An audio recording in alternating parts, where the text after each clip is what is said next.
that provide value. So, I mean, just imagine if you could have invested in your SoundCloud likes or your Spotify likes. I probably wouldn't have had to take the subway here if I had done that. It would have been a very different world that we'd be living in, where I can now kind of share in the upside of artists that I put my money on, that I took a bet on. So NFTs are one measure of value, but there's really many others. Resonance is a big one. It's something that's harder to measure, but we've seen it with memes like Doge that are capturing millions of dollars. Nyan Cat is another great example there. It's something that we can harness with music NFTs, but measuring resonance isn't something that's super easy to do. Connecting with an artist is very valuable. You're building a relationship with one, you're forging one on chain. I'm realizing I'm running out of time here, but there's also forms of utility. An NFT is a certificate of ownership, but it can be a container for really anything that the artist or someone else wants to imbue into it. And that's really powerful. Basically, like, anyone can provide value to a music NFT, even if it's not catalog. Like there's platforms like BPM that have built around music NFTs, and just kind of due to the permissionless nature of crypto, it allows for opportunities where ones did not exist before. So you can think of like the explosion that we saw in DeFi Summit last year with these money Legos, but with NFTs at the core here, we now have something much like a culture Lego. So how much is music worth? Basically more than we're paying for it right now.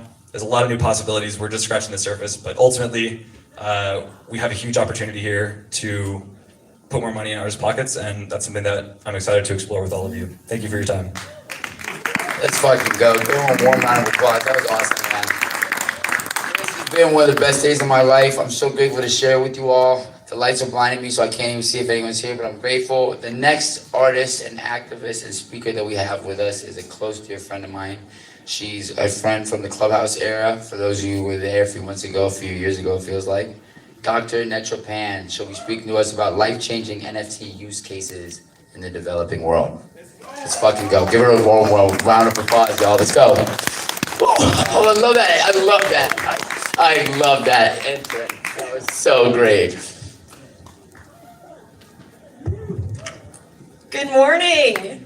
As we know, good morning is always the right greeting, no matter the time of day.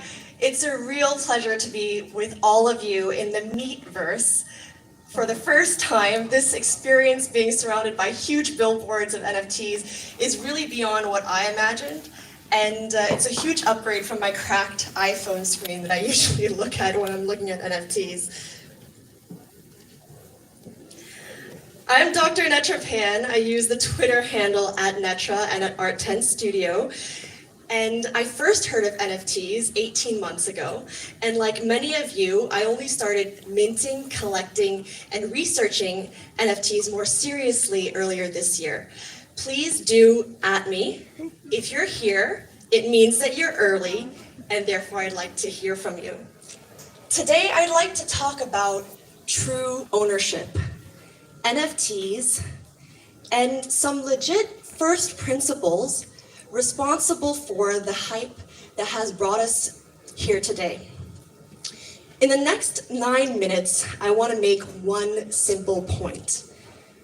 I believe that by enabling regular individuals like you and me around the world to truly own their digital assets, non-fungible tokens are facilitating one of the most basic but vital building blocks of human society.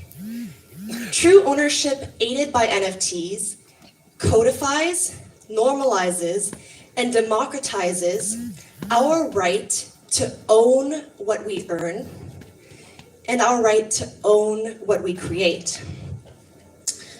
Why? Well, NFTs have forced us to undergo the intellectual and conceptual exercise of articulating what digital ownership is.